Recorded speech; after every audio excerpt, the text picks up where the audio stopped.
I 34F have been with my husband, 37M, we'll call him Nathan, for 8 years. Ever since our daughter, 3F, was born, I have been unable to trust Nathan with anything no matter how small. Background context: when I was 19 after a semi-truck driver fell asleep at the wheel and turned my car into scrap metal with me inside it. I have enough metal holding me together that I light up like a Christmas tree for TSA and physically impaired with good days and bad days. I used a portion of my settlement check to buy a house outright and have it retrofit to accommodate my needs, as I'll eventually require a wheelchair. I work in software development as it's fun and nobody cares if I work from bed on bad days. My husband has not worked in 5 years. Which has been fine until our daughter was born. Between the settlement money, a paid-off house, and my salary, I enjoyed having him here with me. He contributed by handling most of the domestics. We pay for a weekly cleaner with monthly deep cleaning because it gave us more time together. Ever since our daughter was born, it was like a light switch turned off in his head. For our daughter, he would buy the wrong size diapers. Not fully mixed bottles. Put diapers on backwards. Leave out poop-covered wipes. Forget to latch cabinets.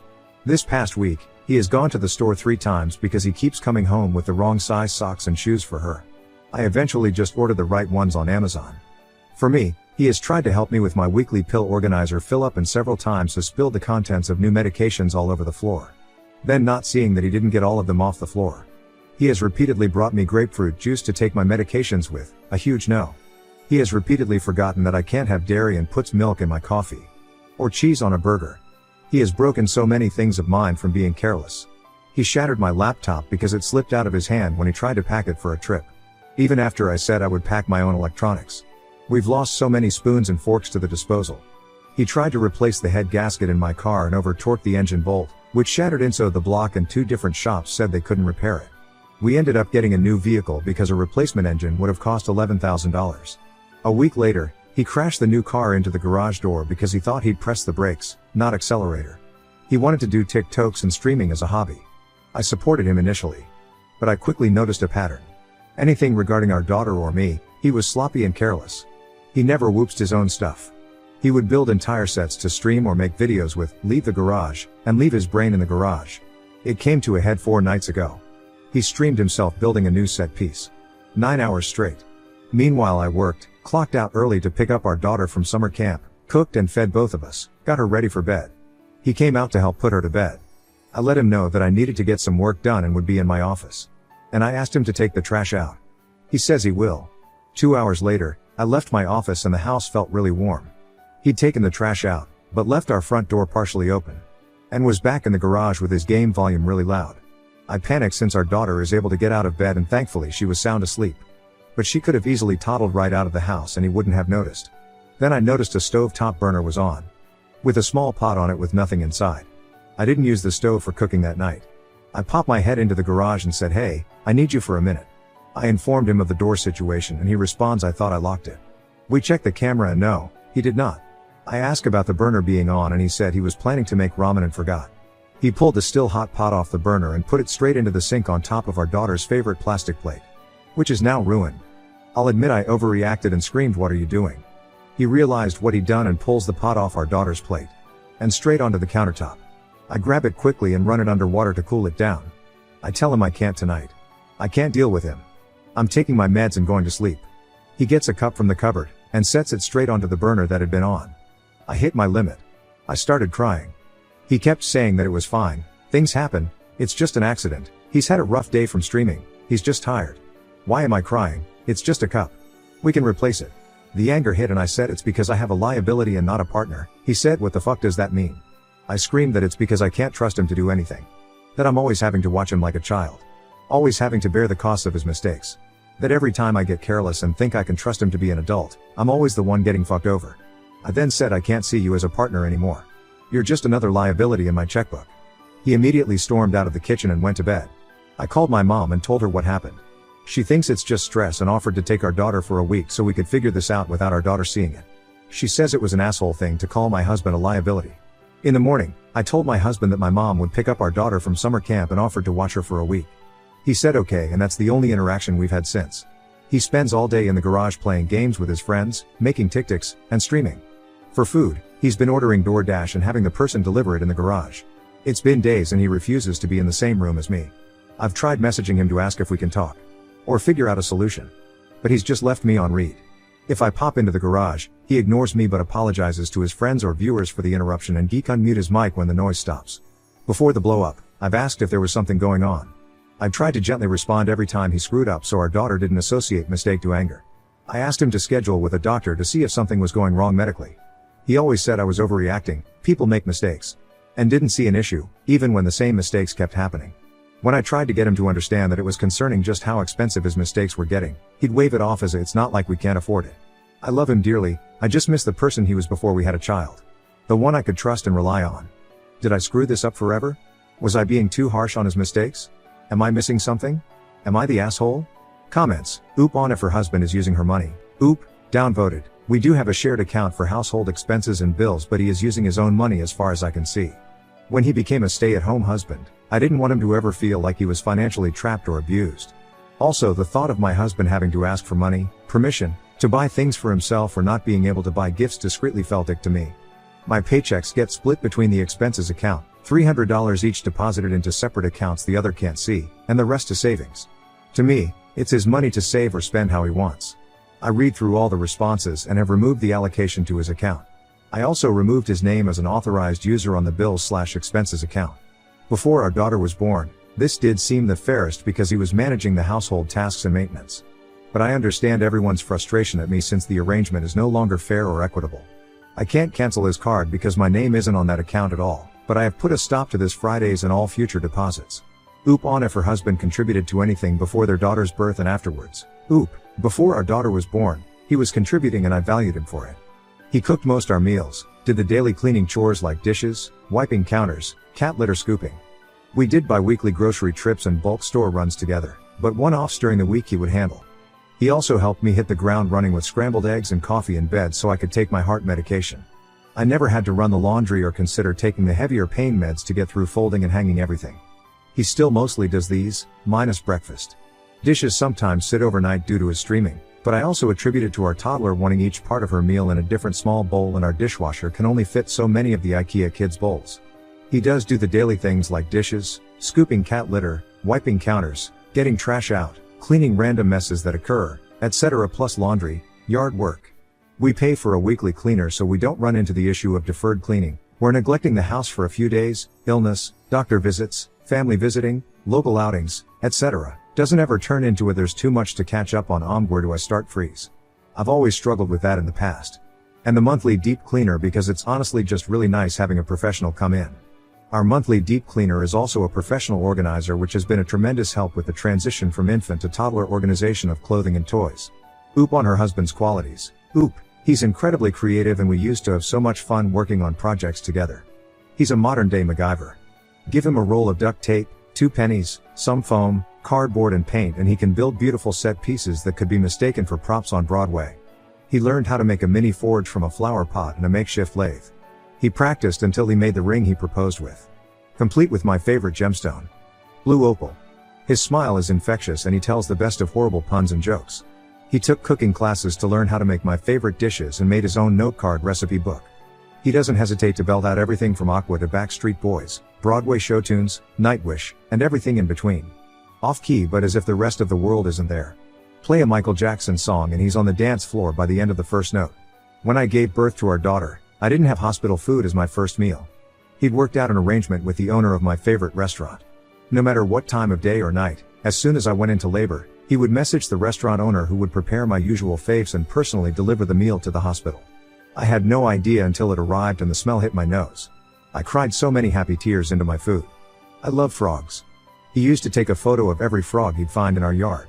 He designed and vacuum formed a sign for our house that is both our favorite animals that says welcome home.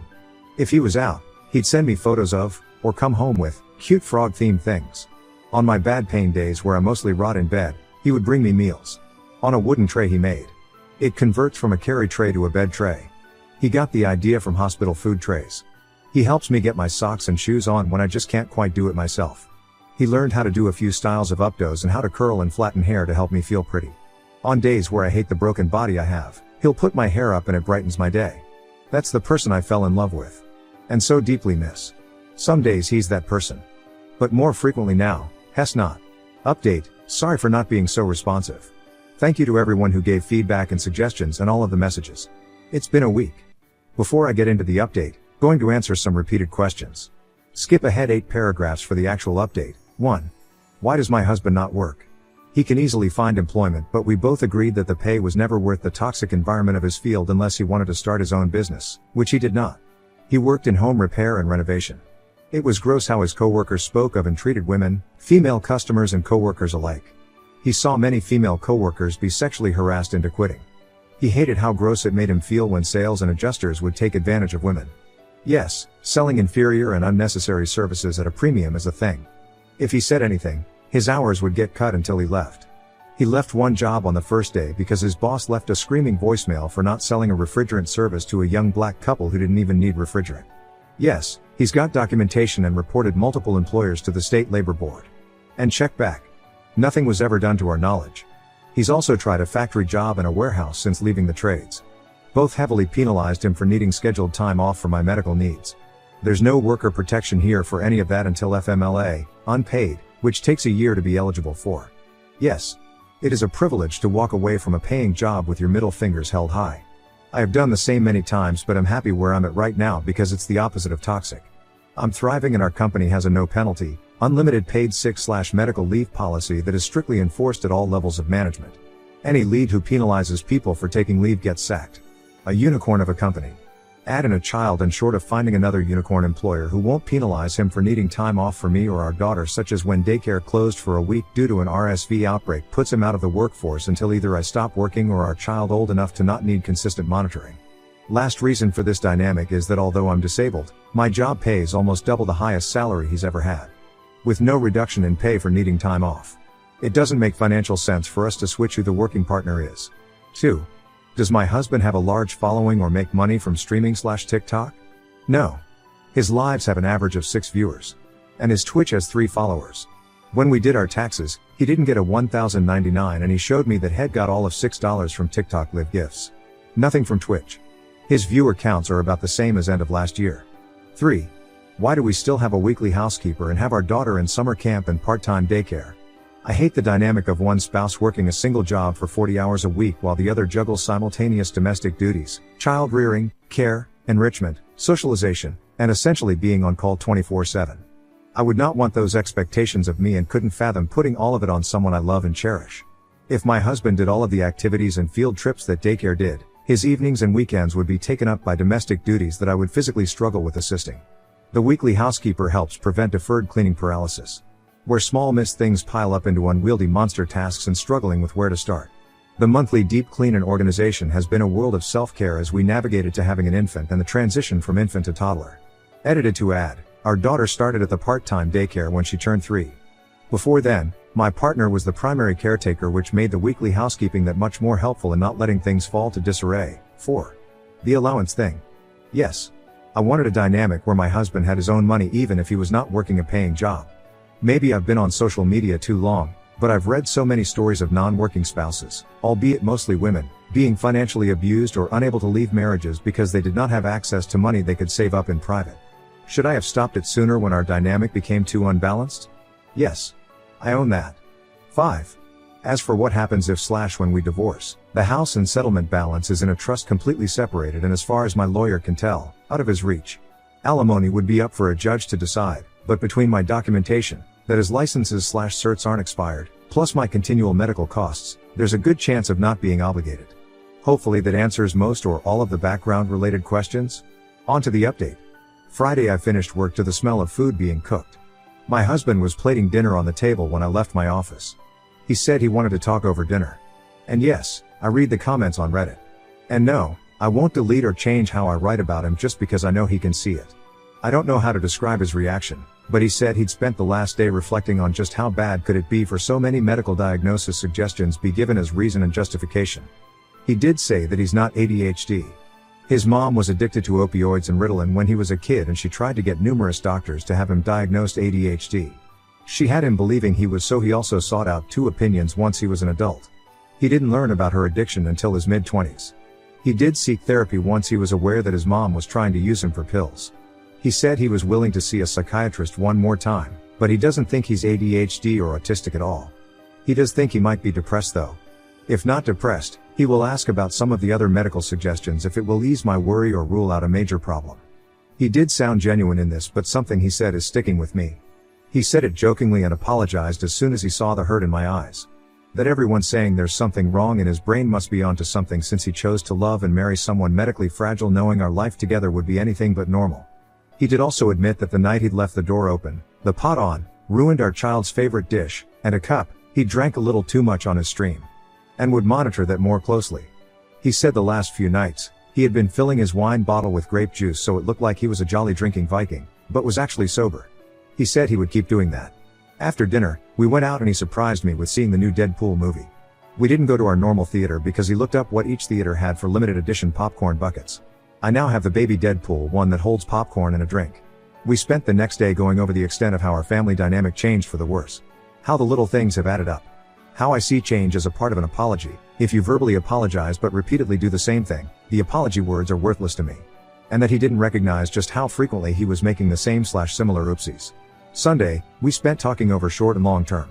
What needs to change immediately, him scheduling his own doctor appointments. Timelines for expectations. He agreed that replacing or fixing things he caused will no longer come out of our expense account. He will pay it from his allowance account. Which we talked about. I did turn deposits back on, but only for $50 per paycheck. He suggested we keep it that way until he's paid back the cost of repairing the garage and car from earlier this year. He said it will take him far longer to undo the cost of destroying the engine to my last vehicle, but that he's going to step up and find ways to make it right. Yes. I see the red flags. Love bombing. Not knowing how frequently despite repeated talks. Thinking verbal apologies are the final step in apologizing and not understanding that repeatedly doing the same problem thing is the same as never apologizing. And yes, I know he will read this. Do I actually think this is resolved and we will come out of this as a perfect married couple who stays together until one of us croaks? Not really. Full offense to husband, for now, is it a potential resolution? Maybe. But my husband is fully aware that he has a lot to make up for, a lot to fix, and a tight schedule to make it happen. And that the lesson for our daughter, later in life, is either going to be taking real accountability can steer a wayward ship back to course, taking accountability is the right thing to do, even if you don't get the result you wanted, or love alone isn't enough. Edit to add. He finally read the post, so please read between the lines to what I'm actually saying. Last 4 words of the previous 4 paragraphs if it's not obvious. Comments. Yes, I'm ready to rumble. There is some truth to his joke given his ability to work has been impacted due to your medical needs. Neither of you seem very keen on being a partner, and given your take on alimony and money in general, I hope he looks out for his own financial interests. Oop, I'm trying to be a partner. It's why I am supportive and pay for help, housekeeping, part-time daycare that is currently a full-time summer camp, as well as ensure he has his own money to spend how he wants. There is truth that my medical needs impacts his ability to work, which would hurt him for alimony because he wouldn't need a unicorn job with unpenalized PTO if we aren't together. Would I still help him land semi-softly on his feet? Most likely. A judge, from what I've been told, would be less likely to obligate it. Oop on needing to grow a spine and have her talks with her husband to improve things. Oop, I wish I could grow a spine and replace the one being held together with duct tape, screws, rust, and vibes. I'm well aware that he's 99.9% likely in a panic in the next month if that is going to be a refreshing, but temporary, change. Sorry people wrongly dogpiled you previously, but you are quite mistaken here for assuming I want to verify that my husband is indeed choosing to suck as proof that I intend to continue living like this. Bunch full, your 2 posts have a much larger following after a week that he does on all of his streaming junk combined. I have a very hard time believing he couldn't keep a job because of how toxic his work environment was, but that's just me. Oop, Luuk, I wasn't gonna say it. But you're not wrong. The toxic work environments part is sadly very true. I've seen the evidence he collected and submitted to the labor board. At least before everything went sideways, things were really nice with him as a house husband. I'm sad he squandered it. I'll be financially able to retire in just a few years barring my career field suddenly tanking salaries though.